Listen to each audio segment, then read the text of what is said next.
남자는 자기의 가치를 알아주는 사람을 위해 목숨을 바치고 여자는 자기를 진실로 사랑해주는 사람을 위해 죽는다는 말이 있습니다. 지혜가 바로 이러한 심정으로 자기를 찾는 자를 기다리고 있습니다. 나를 사랑하는 자들이 나의 사랑을 입으며 나를 간절히 찾는 자가 나를 만날 것이니라.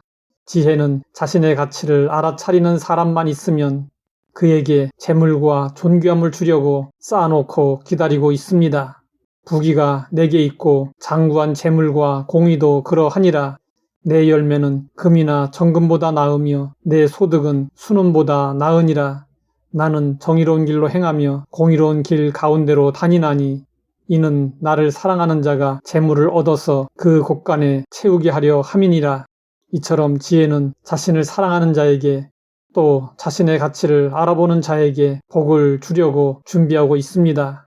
그러나 안타까운 일은 사람들이 많이 모이는 길거리와 광장 등 여기저기서 사람들에게 소리를 쳐봐도 지혜의 소리에 귀를 기울이는 자가 없고 철저히 냉소적이고 무반응과 외면으로 일관하고 있습니다.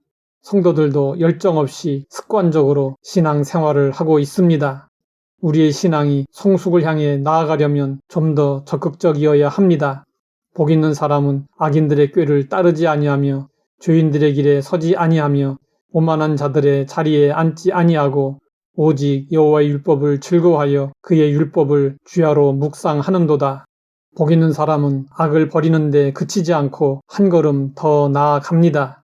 우리도 조금 더 적극적으로 신앙생활을 해야 합니다. 잠언에서 의인화된 지혜의 실체는 예수 그리스도이십니다. 우리가 지혜이신 예수님의 사랑을 입으려면 예수님을 더욱 사랑해야 합니다.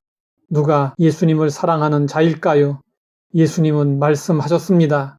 나의 계명을 지키는 자라야 나를 사랑하는 자니 나를 사랑하는 자는 내 아버지께 사랑을 받을 것이요 나도 그를 사랑하여 그에게 나를 나타내리라.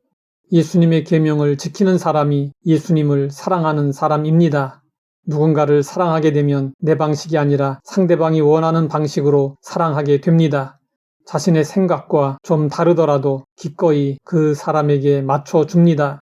그래서 누군가를 참으로 사랑하게 되면 스스로 조금씩 바뀌게 됩니다. 사랑하는 사람들은 자신도 모르게 서로 상대방을 닮아갑니다. 우리가 예수님을 사랑한다면 점점 더 예수님을 닮아가야 합니다. 그리고 신앙의 성장을 위해서는 간절함이 필요합니다. 왜 은혜를 받지 못할까요? 은혜에 대한 간절함이 없기 때문입니다.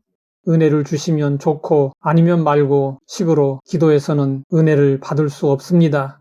성경도 그냥 읽는 것이 아니라 하나님을 만나고 하나님의 임재를 경험하려는 마음으로 읽어야 합니다. 어떤 제자가 스승에게 물었습니다. 하나님을 찾으려면 어떻게 해야 하나요? 한참을 생각하던 스승은 갈망하기만 하면 된다고 대답했습니다. 그러자 제자는 말했습니다. 스승님, 전 하나님을 정말 갈망하고 있습니다. 그래도 찾을 수가 없습니다. 다음날 스승과 제자가 냇가에서 목욕을 하게 되었습니다. 이때 스승은 갑자기 제자의 머리를 물속에 밀어넣고 꽉 눌렀습니다. 물속에서 숨이 막힌 제자는 온몸을 뒤틀며 몸부림쳤습니다. 한참 후에 제자는 스승의 손에서 벗어날 수 있었습니다. 난데없는 스승의 괴팍한 행동에 당황한 제자는 항변했습니다. 스승님, 무슨 장난을 이렇게 하십니까?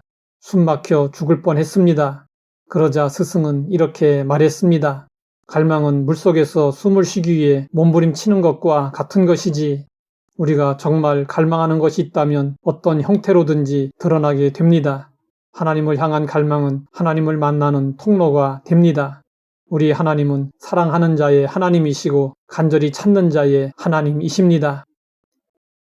하나님 아버지, 더 적극적인 신앙생활을 하도록 인도해 주시니 감사합니다. 더욱 예수님을 사랑하고 더욱 예수님을 갈망하게 하옵소서. 예수님의 이름으로 기도드립니다.